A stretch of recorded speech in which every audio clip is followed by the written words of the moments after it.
Buenos días, buenas tardes y buenas noches para los que revisan este canal dedicado a la divulgación del derecho.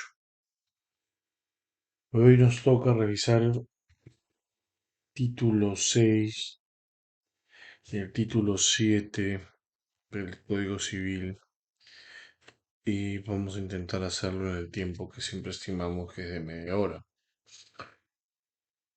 Para dejar a la última charla sobre el título preliminar el título 8, 9 y 10. Y ahí entrar ya a la parte práctica de estas charlas. Es el título 6. Para ejercitar o contestar una acción es necesario tener legítimo interés económico o moral. El interés moral autoriza la acción sólo cuando se refiere directamente a la gente o a su familia, salvo disposición expresa de la ley. Acá tenemos varios elementos que desmembrar. Este es un principio de primera mano que tiene que ver con el derecho procesal, porque la legitimidad para obrar, para accionar el mecanismo judicial, es un requisito sine qua non, ya que si no existe una legitimidad para obrar activa, correctamente determinada, no podrán constatarse las condiciones de la acción, los presupuestos procesales tampoco, y por lo tanto no se podría establecer una relación jurídicamente válida. Y si no existe una relación jurídicamente válida, lo que sucede es que se demande, por ejemplo, interpongo una acción y la interpongo contra una persona que no es la correcta. O interpongo una acción que no tiene absolutamente nada que ver conmigo. Otro ejemplo, por ejemplo, podría decir lo siguiente. Interpongo una acción que tiene que ver con la casa de mi vecino. A mi vecino le están intentando de quitar su inmueble. Y yo interpongo un interdicto de retener una acción ante el Poder Judicial. Una acción me refiero a una demanda, ¿no? Interpongo una demanda ante el Poder Judicial con la finalidad de solicitar un interdicto de retener para que no puedan quitarle el bien inmueble a mi vecino. Esa demanda procedería, infelizmente no. O felizmente no, porque yo quién sería para entrometerme en la vida de mi vecino. Yo tengo algún interés, alguna legitimidad. Yo no tengo ningún interés, un interés puro. eh, un legítimo interés.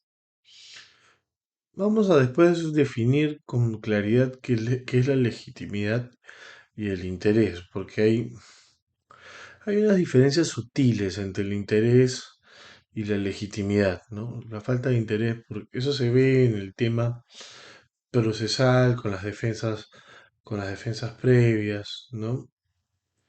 Que se pueden utilizar. Pero eh, para esta parte digamos, preliminar para el casco eh, exógeno del derecho, es más o menos lo que yo trato de explicar, es lo correcto, ¿no? Tengo interés verdaderamente de que a mi vecino le quiten o no su casa. ¿Me importa a mí jurídicamente? ¿Va a afectar mi patrimonio? ¿Va a afectarme moralmente? ¿Me va a menoscabar? Porque la moralidad se utiliza dentro del derecho como una cuestión muy abstracta en la cual se vulnera, digamos, la psiquis de la persona, ¿no? La moralidad se utiliza como la psiquis de la persona menoscabada, ¿no? Se afecta a la moralidad, aunque la moralidad es la costumbre, ¿ya? Moralidad, siempre acuérdense, la moralidad es la costumbre. Entonces, siendo puros, ¿me afectaría? No. Entonces, si no me afecta, ¿tengo legitimidad para orar? ¿Soy el indicado para interponer la demanda? No lo soy. Porque yo no tengo ningún interés. No soy legítimo. No tengo la capacidad para poder interponer la demanda. Otra cosa sería que me delegue poderes y facultades para yo interponer la demanda en su nombre.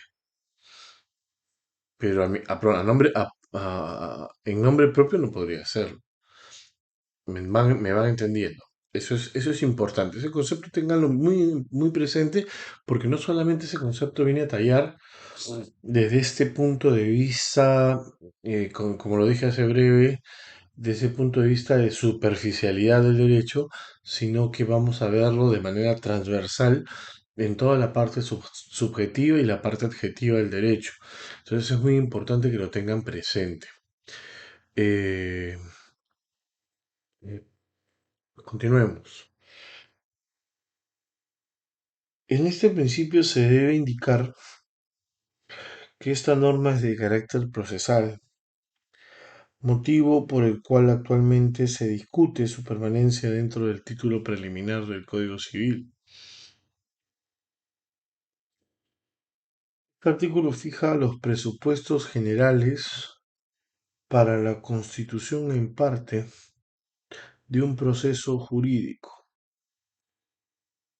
Señala los criterios generales de regulación de la legitimación activa y la legitimación pasiva del sujeto contra quien se dirige la acción. Em, Esto tiene que ver, pues, obviamente con las capacidades, con el interés, la voluntad y el individuo. Eh, Como lo dije hace un rato, hay intereses patrimoniales e intereses extrapatrimoniales, o derechos patrimoniales o derechos extrapatrimoniales. ¿No? Los patrimoniales, pues, obviamente son los que están sometidos a una valoración económica. Y los extrapatrimoniales son los derivados de derechos que entre comillas no serían susceptibles a una valoración económica, ¿no? Pero finalmente siempre terminan siendo eh, sujetos de valorizaciones, porque el daño moral tiene que, por ejemplo, restituirse a través de una abstracción económica que hasta ahora los jueces no se ponen de acuerdo de cómo cuantificar. Y lo cuantifican bueno, digamos, según su buen humor, ¿no?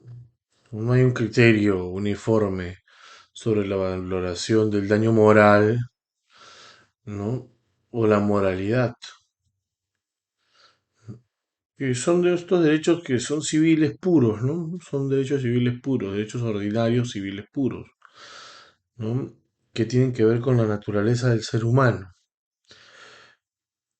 El honor, la intimidad, la dignidad, la libertad.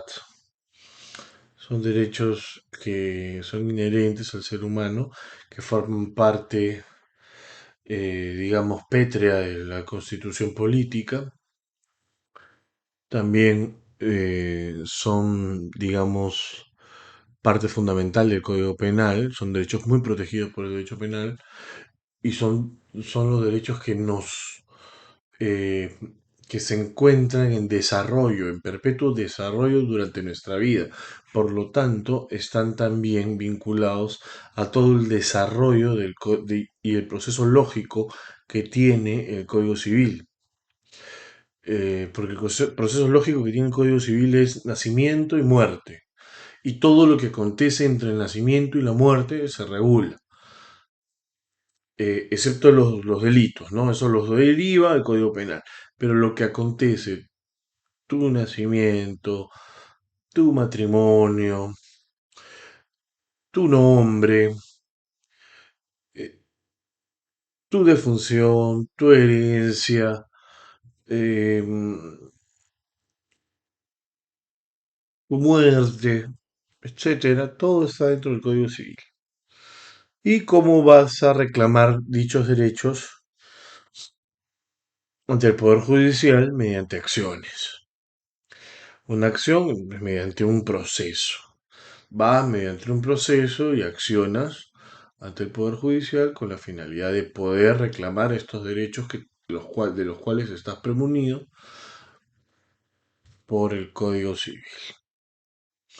Entonces, mm, para concluir este artículo este título del cual hemos conversado, eh, es pertinente indicarles que la legitimidad puede ser activa o pasiva. Siempre hay esta definición, los tratadistas siempre hacen legitimidad activa, pasiva, patrimonial, extrapatrimonial. Siempre van a observar ese tipo de definiciones. A mí me gustaría llamarla legitimidad, porque ¿eres legítimo o no eres legítimo? ¿Para demandar o para contestar la demanda, ¿no? Simplemente es eso. ¿Hay legitimidad o no hay legitimidad? No hay una legitimidad activa o pasiva. La legitimidad, ¿cómo podría ser pasiva? ¿No? Pero bueno, en fin, los tratadistas han llegado a esas conclusiones y como ya pues han sido adoptadas por la mayoría, hay que, hay que conocerlas, pues hay que conocerlas porque todo el mundo habla de ellas y en el mundo del derecho tienes que defender con estas posiciones dogmáticas, ¿no?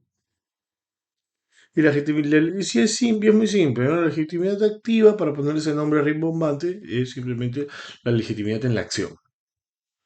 La legitimidad que se tiene para poder accionar ante el Poder Judicial para el reclamo de un derecho.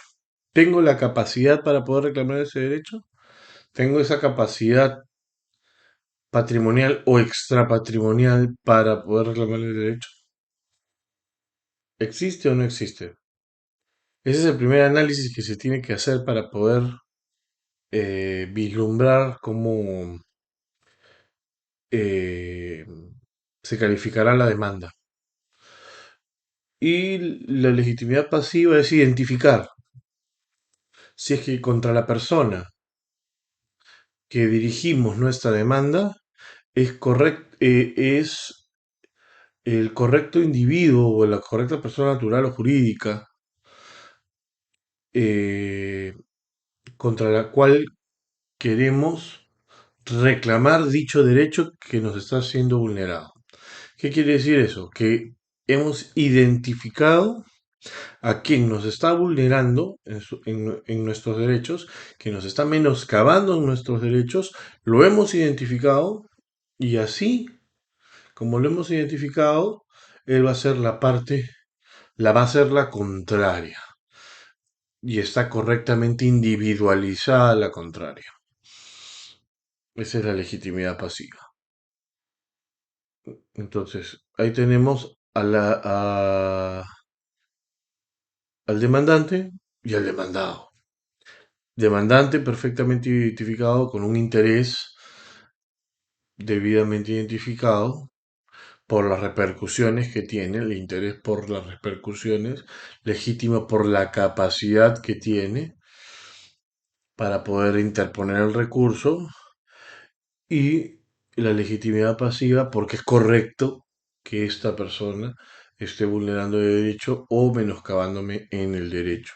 Por lo tanto, eh, esa es, digamos, el quid de el tema con respecto a la legitimidad y con este título.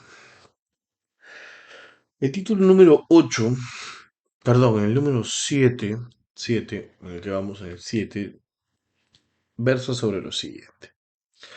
Los jueces tienen o la obligación de aplicar la norma jurídica pertinente aunque no haya sido invocada en la demanda. Esta es una norma legal, una norma titular, ¿no? Imperativa, necesaria,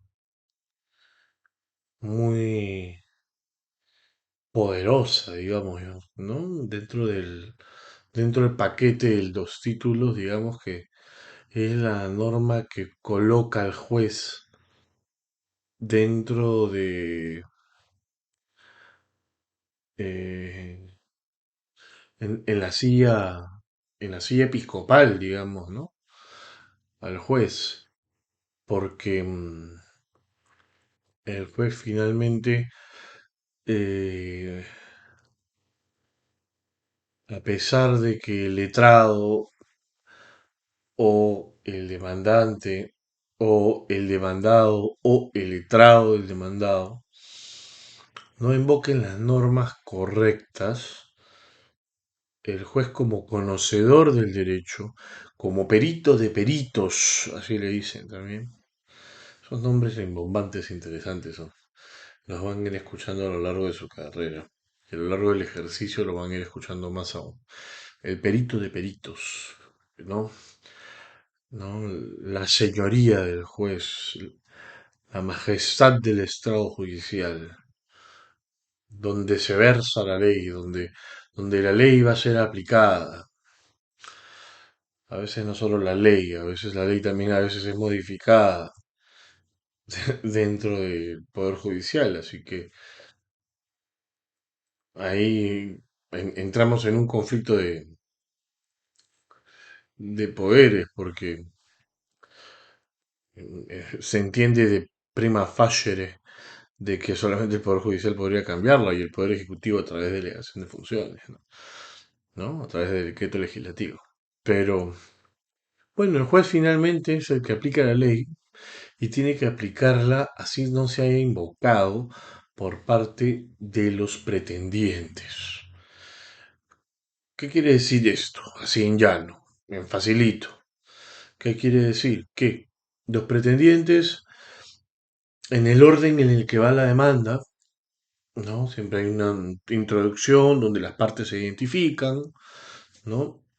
Primero la sumilla, de qué se trata el escrito, a qué órgano judicial va destinada la demanda, luego la identificación de la parte, ¿no? Luego vamos al pedido, ¿no? Donde estarán las pretensiones, ¿no? Las pretensiones principales, accesorias, alternativas, subordinadas, etcétera. Toda la cantidad de tipos de pretensiones lógicas que pueden existir.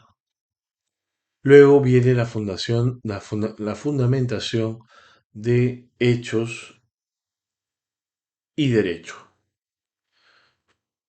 La fundamentación de hechos es finalmente un relato fáctico de lo que ha pasado. De lo que ha pasado y porque lo que ha pasado tiene que eh, hacerse valer mi derecho tal en el plano de lo real, ¿no? No hay que suponer nada nunca. El juez no conoce lo que ha pasado, no conoce lo que te ha sucedido, no conoce de qué estás enfermo el juez, jurídicamente, no lo sabe. Por eso tú tienes que agarrar y contarle con una historia veraz recomiendo muchas veces que sea sucinta, ¿no? Eh, pero clara y contundente. Tienes que relatarle cada uno de los hechos que motivan lo que tú pretendes, que motivan eso que tú has pretendido en líneas anteriores. En las líneas anteriores tú hiciste un petitorio, ¿no? Reclamo A, B, C, D, E. Pido A, B, C, D, E. Ya. En esos hechos debes decirse, yo pido A porque pasó esto. Yo pido B porque pasó esto. Yo pido A y B porque sumando estos literales, lo que lo que me toca es esto. ¿Y por qué me toca esto? Claro, entonces agarramos y localizamos por qué pedimos cada una de las cosas. Ese es el relato de hechos. Y el relato de derecho es cómo esos hechos que en el relato de hechos te han sido vulnerados, en la norma se señala que son pasibles a ser reclamados. Me explico mejor. En la norma tiene que existir el amparo del derecho que tú reclamas para que finalmente el juez te dé la razón. Si yo reclamo en un contrato de compra y venta, ¿no? De un carro, por ejemplo, de un carro, en el cual yo ya hice el pago del monto del carro y no me entregan el carro, ¿no? Hay un incumplimiento, hay un incumplimiento por una de las partes del contrato celebrado de compraventa, ¿no? También se estaría vulnerando la norma de en el cual tiene que, bueno, sería el artículo 140, ¿no? El acto jurídico, ¿no? Porque no se estaría concretizando el acto jurídico. Porque si bien es cierto, no sé si hubo voluntad de enajenar, pero la otra parte cumplió. Entonces no hubo voluntad de enajenar. Entonces, si no hubo voluntad de enajenar, sino voluntad de aprovecharse, o perdió el bien, ¿no? Hay una inejecución de una de las cláusulas contractuales, por lo tanto, y aparte de ser un bien mueble que se perfecciona con la entrega del mismo, ¿no? Lo que se dice la tradistio, ¿no? Tenemos pues que efectivamente esto calza jurídicamente con lo que dice el código, ¿no? En un bien mueble tengo que entregarte el bien, tiene que haber una contraprestación por el bien, que no debe ser lesiva esta contraprestación, y si alguna de las dos partes falla, pues entonces se puede reclamar ante el Poder Judicial con la finalidad de que esta parte deudora o esta parte eh, deudora deudora del bien, ¿no? Deudora del bien, de la entrega del bien, pueda reclamar ante el Poder Judicial. Pero ¿qué pasa si no invoca estos artículos, ¿no? No invoca la parte de contratos, no invoca la parte de acto jurídico, no invoca los artículos procesales, la vía procedimental adecuada, de repente, eh, las normas relativas a jurisdicción, procedencia, etcétera. Pues lo que sucede es que el juez interviene. De una facultad tiene una capacidad muy clara y establecida en este artículo, en el cual se establece el Jura Novit Curia, ¿no? Esto es el Jura Novit Curia finalmente, que lo van a escuchar muchas veces, Jura Novit Curia. Jura Novit Curia, el derecho que sabe el cura, el derecho que más conoce el cura, ¿no? El curador del derecho, el custodio del derecho, el que tiene el derecho, el que sabe el derecho, el que conoce más el derecho. ¿Quién conoce más el derecho? ¿Quién conoce más que todos el derecho en un proceso? Y entiéndanlo desde ahora. El que conoce más el derecho es eso. Bueno, teóricamente es el juez. Él es el que conoce el derecho. Él es el que sabe el derecho. Él es el que va a aplicar el derecho. Y si tú señalaste en tu fundamentación jurídica un derecho, un perdón, un artículo equivocado, erróneo, que no se concatena con la relación de hechos que ya habías precedentemente señalado, lo que vas a encontrar es que el juez se va a subrogar a través de Iura Novit Curia y va a señalar pues que en efecto la demanda va a proceder, se va a subrogar en esa situación y va a sustituirse y va a aplicar el derecho correcto y por lo tanto le dará la razón al que la tenga aplicando el derecho correcto que no ha sido señalado por las partes.